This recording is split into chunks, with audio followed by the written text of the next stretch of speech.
작년 독도 운운하며 우리 블랙이글스 급유 거부하던 일본이 갑자기 활주로 열어주고 레드카펫 깔아준 충격적인 속사정 지금 폭로합니다. 여러분, 솔직히 이거 처음 들었을 때 제 귀를 의심했거든요. 작년 11월에 우리 공군 자랑 블랙이글스가 두바이 에어쇼 가려고 일본 쪽에 영공 통과랑 기름 좀 넣자고 요청했었잖아요.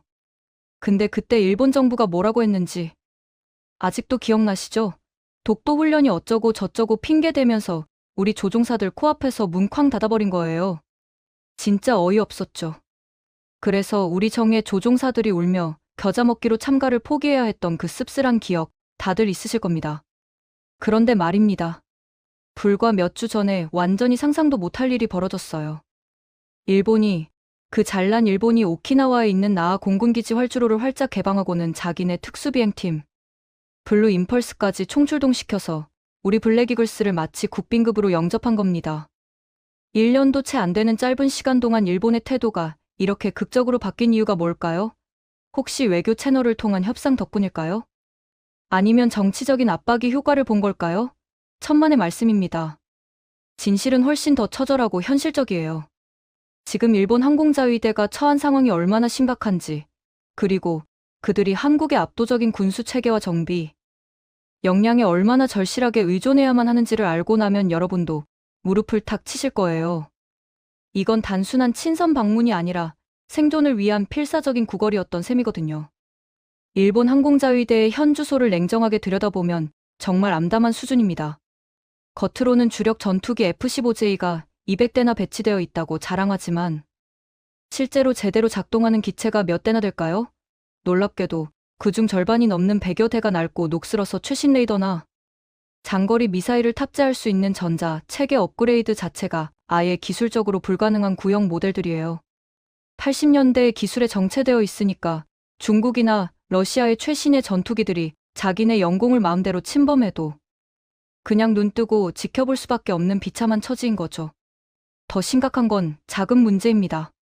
나머지 기체라도 개량해서 써보겠다고 미국 방산 업체들한테 구걸했더니 부품이 이미 단종됐으니 새로 설계하는 비용을 내라면서 애초 예산의 3배가 넘는 터무니없는 금액을 요구하고 있거든요. 여기에 엔화 가치 폭락까지 겹치면서 일본 방위성의 재정은 완전히 파탄 지경에 이르렀습니다. 결국 사업 자체를 포기하거나 규모를 대폭 축소하는 수밖에 없는 상황에 몰린 거예요. 전투기라는 게 공중에 띄우는 것보다 지상에서 관리하고 유지 보수하는 게 훨씬 중요한데 지금 일본은 부품을 구할 수가 없어서 멀쩡하게 돌아가는 전투기에서 부품을 빼내서 다른 기체에 옮겨 끼우는 이른바 부품 돌려막기로 하루하루를 간신히 버티고 있다는 사실 알고 계셨나요? 이게 선진국이라는 나라의 공군이 할 짓입니까? 완전히 개발도상국 수준이죠. 반면에 대한민국은 어떤가요? 우리는 T-50, FA-50을 자체 설계하고 생산해서 해외로 수출까지 하는 당당한 방산 수출국입니다. 부품 수급 라인부터 정비 인프라, 기술 지원 시스템까지 완벽하게 독립적인 공급망을 구축하고 있어요. 일본이 이번에 블랙이글스를 자기네 기지로 초청한 진짜 이유가 바로 여기에 있습니다. 한국의 이 막강한 정비 시스템과 군수 관리 노하우를 현장에서 직접 눈으로 확인하고 배우고 싶었던 거예요. 정말 치사하지 않나요? 게다가 일본 주요 언론들은 이번 기착을 계기로 물자 상호 제공 협정인 아크사를 체결해야 한다고 목청을 높이고 있습니다. 표면적으로는 양국이 서로 돕는 협력 구도라고 포장하지만 속을 들여다보면 군수 역량이 완전히 바닥난 일본이 한국의 풍부한 자원과 탄탄한 보급망에 기생해서 연명하겠다는 절박한 구걸에 불과한 겁니다. 작년까지만 해도 독도 문제를 물고 늘어지면서 자존심을 세우던 일본이 갑자기 입을 다물고 태도를 바꾼 배경도 정확히 같은 맥락이에요. 지금 당장 중국과 러시아 군용기들이 오키나와 앞바다를 제집 드나들듯 자유롭게 활보하는 긴박한 상황에서 세계 최고 수준의 가동률과 신뢰도를 자랑하는 한국 공군과 척을 지는 건 자기들한테 백해무익하다는 걸 뒤늦게 깨달은 거죠. 정말 현실은 냉정하네요. 이번 오키나와 기착에서 가장 압권이었던 순간은 바로 대한민국의 블랙이글스와 일본의 블루 임펄스가 나란히 활주로에 정렬했던 장면이었습니다. 그 격차가 얼마나 극명했는지 아십니까? 일본의 블루 임펄스는 자국산 훈련기 T4를 사용하는데 엔진 결함과 노후화 문제 때문에 수시로 비행이 중단되는 굴욕을 겪고 있거든요. 심지어 얼마 전에는 이륙한 지 고작 2분 만에 추락해서 조종사 2명이 목숨을 잃는 끔찍한 참사까지 발생했습니다. 국가를 대표하는 특수비행팀이 이 정도 안전성밖에 확보하지 못했다는 건 정말 말이 안 되죠. 반면에 우리 대한민국 공군의 블랙이글스는 어떤가요?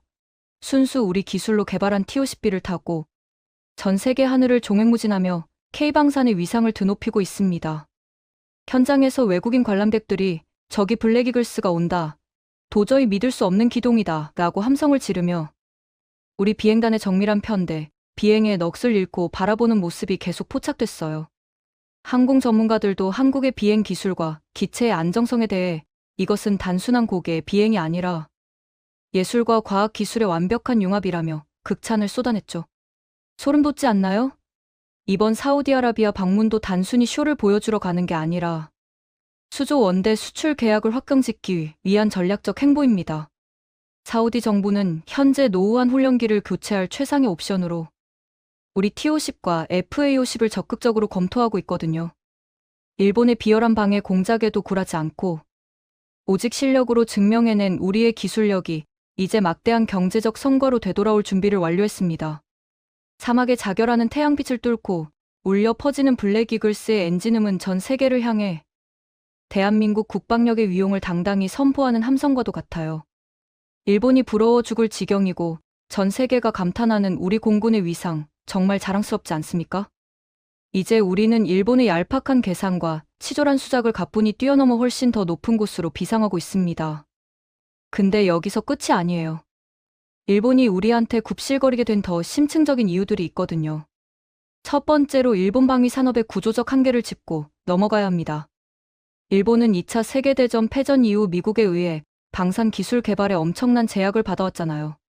그래서 독자적인 무기 체계 개발보다는 미국제 무기를 라이선스 생산하는데 익숙해져 버렸어요.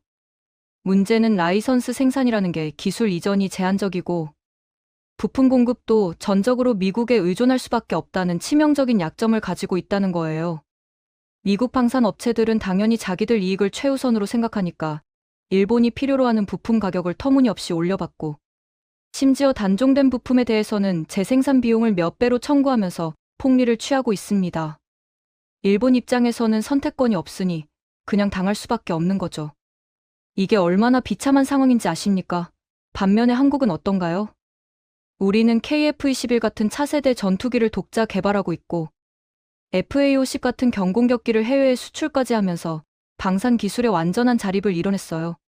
부품 하나하나까지 국산화율을 높이고 있고 정비 매뉴얼도 우리말로 작성되어 있으니 외국에 의존할 필요가 전혀 없습니다. 두 번째로 일본 항공자위대의 조종사 훈련 체계도 심각한 문제를 안고 있어요. 일본은 훈련기가 노후화되어 있고 추락 사고가 빈번하게 발생하다 보니 조종사들이 충분한 비행 시간을 확보하지 못하고 있거든요. 실제로 일본 조종사들의 연간 비행 시간이 우리 공군 조종사들보다 현저히 낮다는 통계가 나와 있습니다. 비행 시간이 적다는 건 곧 실전 대응 능력이 떨어진다는 의미죠. 게다가 일본은 최신 시뮬레이터 도입도 예산 문제로 지연되고 있어서 조종사들이 신형 무기 체계를 익히는데도 애를 먹고 있어요. 이런 상황에서 중국과 러시아의 군용기들이 계속해서 일본 영공 근처를 위협하고 있으니 일본 항공자위대는 사실상 무력화되어 가고 있는 셈입니다. 반면에 우리 대한민국 공군은 어떤가요? 우리는 최첨단 시뮬레이터와 실제 비행 훈련을 병행하면서 조종사들의 역량을 극대화하고 있습니다. 특히 블랙이글스 조종사들은 세계 어느 나라 특수비행팀과 비교해도 절대 뒤지지 않는, 아니 오히려 앞서는 기량을 보유하고 있어요. 이번 오키나와에서도 일본 조종사들이 우리 블랙이글스의 비행을 보고 입을 다물지 못했다는 후문이 있을 정도니까요. 정말 대단하지 않나요? 세 번째로 일본의 방위비 증액 계획도 들여다볼 필요가 있습니다. 일본 정부는 최근 몇 년간 방위비를 계속 늘리겠다고 발표했지만 실상은 그 돈이 제대로 쓰이지 못하고 있어요. 왜냐하면 미국제 무기를 구매하는데 예산의 대부분이 들어가고 정작 자국 방산 산업 육성이나 기존 장비 유지 보수에는 돈이 부족한 상황이거든요. F-35 스텔스 전투기를 미국에서 사들이는데 천문학적인 비용이 들어가는 바람에 정작 기존 F-15J를 개량할 예산은 없어진 거예요. 이게 말이 됩니까? 새 옷 사느라 낡은 옷 수선할 돈도 없는 꼴이죠. 게다가 일본은 최근 자연재해 복구 비용도 만만치 않게 들어가고 있어서 방위비를 늘리겠다는 계획 자체가 공연불이 될 가능성이 큽니다. 경제 성장률도 정체되어 있고 국가 부채도 심각한 수준이니 결국 돈이 없어서 군대를 제대로 운영하지 못하는 상황에 처한 거예요. 반면에 한국은 어떤가요? 우리는 방위비를 효율적으로 집행하면서 자국 방산 산업을 키우고 수출까지 하면서 선순환 구조를 만들어가고 있습니다. T-50, K2 전차, K9 자주포 등 우리가 만든 무기들이 전 세계로 나가면서 외화도 벌어들이고 기술력도 인정받고 있어요. 일본이 부러워할 만하죠? 네 번째로 일본의 외교적 고립도 무시할 수 없는 요인입니다. 일본은 역사 왜곡과 과거사 문제로 주변국들과 계속 마찰을 빚고 있잖아요. 중국과는 센카쿠 열도 문제로 대립하고 있고, 러시아와는 쿠릴 열도 영유권 분쟁이 있고, 한국과는 독도 문제로 갈등을 겪고 있어요. 이런 상황에서 일본이 주변국들과 군사적으로 협력하기는 사실상 불가능합니다. 미국이라는 든든한 우방이 있긴 하지만 미국도 요즘 자국 우선주의를 앞세우면서 일본에 대한 지원을 줄이는 추세거든요. 반면에 한국은 어떤가요? 우리는 미국과의 동맹을 유지하면서도 동남아시아, 중동, 유럽 등 다양한 지역과 방산 협력을 확대하고 있습니다. 폴란드에 K2 전차와 K9 자주포를 수출하고 호주에 K9 자주포를 판매하는 등 우리 방산의 위상이 날로 높아지고 있어요. 이런 국제적인 네트워크는 단순히 돈을 버는 것을 넘어서 외교적 영향력을 확대하는 데도 큰 도움이 됩니다. 일본이 고립되어 가는 동안 한국은 세계 속에서 존재감을 키워가고 있는 거죠. 다섯 번째로 기술 혁신 측면에서도 한국이 일본을 압도하고 있습니다. 일본은 오랫동안 전통적인 제조업 강국이었지만 최근 들어 디지털 전환과 인공지능 기술 개발에서 뒤처지고 있어요. 특히 방산 분야에서 무인 시스템, 사이버 전쟁, 전자전 능력 등 미래 전장을 좌우할 핵심 기술들에 대한 투자가 부족합니다. 일본의 방산 업체들은 여전히 구태의연한 방식으로 무기를 만들고 있고 혁신적인 기술 개발에는 소극적이에요. 반면에 한국은 어떤가요? 우리는 인공지능 기술을 활용한 자율 무기 체계 개발에 적극적으로 나서고 있고 사이버 방어 능력도 세계 최고 수준으로 끌어올리고 있습니다. 특히 드론 기술 분야에서 한국은 눈부신 발전을 이루고 있어요. 군사용 드론뿐만 아니라 민간 드론 기술도 세계적인 수준이거든요. 이런 기술들이 앞으로 전장의 판도를 바꿀 핵심 요소가 될 거라는 건 전문가들 사이에서도 이미 정설로 받아들여지고 있습니다. 일본이 낡은 기술에 매달려 있는 동안 한국은 미래를 향해 질주하고 있는 셈이죠. 여섯 번째로 일본 군수산업의 인력 문제도 심각합니다. 일본은 저출산 고령화가 세계에서 가장 빠르게 진행되고 있는 나라잖아요. 젊은 인력이 부족하다 보니 방산 업체들도 인재를 구하기가 어려워요. 게다가 일본의 젊은 세대들은 방산 업계를 선호하지 않는 경향이 있어서 기술 전수도 제대로 이루어지지 않고 있습니다. 숙련된 기술자들이 은퇴하면서 기술력이 단절되는 현상까지 나타나고 있어요. 이런 상황에서 일본이 미래 방산 기술을 개발한다는 건 사실상 불가능에 가깝습니다. 반면에 한국은 어떤가요? 우리도 저출산 문제가 있긴 하지만 방산업계는 여전히 젊은이들에게 매력적인 분야로 인식되고 있어요. 특히 최근 몇 년간 K방산의 성공 사례들이 언론에 많이 소개되면서 우수한 인재들이 방산 분야로 몰리고 있습니다. 한화, 한국항공우주산업, LI진엑스원 같은 기업들이 적극적으로 인재를 영입하고 있고 정부도 방산 전문 인력 양성에 힘을 쏟고 있어요. 이런 선순환 구조가 계속 유지된다면 한국 방산은 앞으로도 계속 성장할 수밖에 없습니다. 일곱 번째로 일본의 정치적 불안정성도 문제입니다. 일본은 최근 몇 년간 총리가 자주 바뀌면서 정책의 연속성이 떨어지고 있어요. 방위 정책도 마찬가지입니다. 정권이 바뀔 때마다 우선순위가 달라지고 장기적인 계획을 세우기가 어려운 상황이죠. 게다가 일본 국내 정치에서는 평화헌법 개정 문제를 놓고 계속 논쟁이 벌어지고 있어서 방위력 증강에 대한 국민적 합의도 부족한 상태입니다. 이런 정치적 혼란이 방산 정책의 일관성을 해치고 있는 거예요. 반면에 한국은 어떤가요? 우리는 정권이 바뀌어도 국방력 강화라는 큰 틀은 변하지 않고 유지되고 있습니다. 여야를 막론하고 국방의 중요성에 대해서는 공감대가 형성되어 있고 방산 수출 확대에 대해서도 초당적인 지지가 있어요. 이런 정치적 안정성이 장기적인 방산 발전 계획을 추진하는 데 큰 힘이 되고 있습니다. 일본이 정치적 내용으로 갈팡질팡하는 동안 한국은 일관된 정책으로 앞으로 나아가고 있는 거죠. 여덟 번째로 일본의 방산 산업 구조 자체가 비효율적입니다. 일본은 소수의 대기업이 방산 시장을 독점하고 있는데 이들 기업은 방산보다는 민수 사업에 더 집중하고 있어요. 미쓰비시 중공업, 가와사키 중공업 같은 회사들이 방산도 하긴 하지만 사업 비중으로 보면 민수가 훨씬 크거든요. 그러다 보니 방산 기술 개발에 대한 투자가 부족하고 혁신도 더디게 일어납니다. 게다가 일본 정부의 무기 수출 규제도 까다로워서 설령 좋은 무기를 만들어도 해외에 팔기가 어려워요. 시장이 좁다 보니 규모의 경제도 실현하기 힘들고 가격 경쟁력도 떨어질 수밖에 없습니다. 반면에 한국은 어떤가요? 우리는 방산 전문 기업들이 경쟁적으로 기술 개발에 나서고 있고 정부도 적극적으로 수출을 지원하고 있습니다. 특히 최근 몇 년간 K방산의 수출 실적이 폭발적으로 증가하면서 기업들도 방산 부문에 대한 투자를 늘리고 있어요. 규모의 경제가 실현되면서 가격 경쟁력도 높아지고 이게 다시 수출 증가로 이어지는 선순환 구조가 만들어지고 있습니다. 일본이 규제와 독점으로 발목을 잡히는 동안 한국은 자유롭게 날아오르고 있는 거죠. 아홉 번째로 일본의 군사 전략 자체가 시대에 뒤떨어져 있습니다. 일본은 여전히 전통적인 방어 개념에 매달려 있어요. 본토 방어에만 집중하다 보니 원거리 타격 능력이나 신속 기동 능력이 부족합니다. 중국의 군사력이 급속도로 증강되고 러시아의 위협도 커지고 있는 상황에서 일본의 방어 전략만으로는 한계가 명확해요. 게다가 일본은 헌법상 제약 때문에 공격용 무기 개발이 제한되어 있어서 적극적인 억지력을 갖추기도 어렵습니다. 반면에 한국은 어떤가요?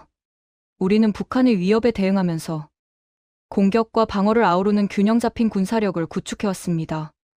현무 미사일 같은 장거리 타격 무기도 보유하고 있고 신속하게 전력을 투사할 수 있는 능력도 갖추고 있어요. 이런 다층적인 방어 체계가 주변국들로부터 존중받는 이유이기도 합니다. 일본이 낡은 방어 개념에 갇혀있는 동안 한국은 미래, 전장에 대비한 전략을 착실하게 준비하고 있는 거죠. 열 번째로 일본의 동맹 의존도가 지나치게 높다는 점도 문제입니다. 일본은 사실상 모든 국방력을 미국에 의존하고 있어요. 미국이 없으면 일본은 중국이나 러시아의 위협에 제대로 대응할 수 없습니다. 이게 얼마나 위험한 상황인지 아십니까? 만약 미국이 자국 이익을 우선시해서 일본 방어에 소극적으로 나온다면 일본은 속수무책으로 당할 수밖에 없어요. 실제로 최근 미국 정치권에서는 동맹국들이 방위비를 더 부담해야 한다는 목소리가 커지고 있고 일본도 예외는 아닙니다. 반면에 한국은 어떤가요? 우리도 한미 동맹을 중요하게 생각하지만 동시에 자주 국방 능력도 꾸준히 키워왔습니다. 우리 스스로 북한의 위협을 억제할 수 있는 능력을 갖추고 있고 필요하다면 독자적으로 작전을 수행할 수도 있어요. 이런 자립적인 국방력이 있기 때문에 한국은 외교적으로도 더 자유롭게 움직일 수 있습니다. 일본이 미국에 전적으로 의존하는 동안 한국은 독립적인 군사력을 바탕으로 당당하게 목소리를 내고 있는 거죠. 11번째로 일본의 정보 수집 능력도 한계가 있습니다. 일본은 자체 정찰위성이나 조기경보 시스템이 부족해서 중국이나 러시아의 군사 동향을 파악하는데 어려움을 겪고 있어요. 대부분의 정보를 미국에 의존하고 있는데 이게 얼마나 불안한 상황인지 생각해보세요. 정보가 늦게 전달되거나 왜곡될 수도 있고 미국의 이익에 맞지 않는 정보는 공유받지 못할 수도 있잖아요. 반면에 한국은 어떤가요? 우리는 아리랑 정찰위성을 독자적으로 운영하고 있고 조기경보 레이더 시스템도 구축하고 있습니다. 정보 수집에서 분석까지 자체적으로 할 수 있는 능력을 갖추고 있어요. 이런 독립적인 정보 능력이 있기 때문에 한국은 빠르고 정확하게 상황을 판단하고 대응할 수 있습니다. 일본이 남의 눈과 귀에 의존하는 동안 한국은 자기 눈으로 직접 보고 판단하고 있는 거죠. 12번째로 일본의 사이버 방어 능력도 취약합니다. 현대 전쟁에서 사이버 전쟁의 중요성은 아무리 강조해도 지나치지 않은데 일본은 이 분야에서 크게 뒤처져 있어요. 일본 방위성이나 방산 업체들이 해킹 공격을 받는 사례가 빈번하게 발생하고 있고 중요한 기술 정보가 유출되는 일도 종종 있습니다. 사이버 보안에 대한 투자가 부족하고 전문 인력도 충분하지 않아요. 반면에 한국은 어떤가요? 우리는 세계 최고 수준의 인터넷 인프라를 갖추고 있고 사이버 보안 기술도 선진국 수준입니다. 특히 북한의 지속적인 사이버 공격에 대응하면서 방어 능력을 계속 향상시켜 왔어요. 국가정보원과 국방부가 협력해서 사이버 위협에 대응하는 체계를 구축하고 있고, 민간 보안 업체들도 세계적인 경쟁력을 갖추고 있습니다. 일본이 사이버 공격에 속수무책인 동안 한국은 철통 같은 방어망을 구축하고 있는 거죠. 13번째로 일본의 해군력도 문제가 많습니다.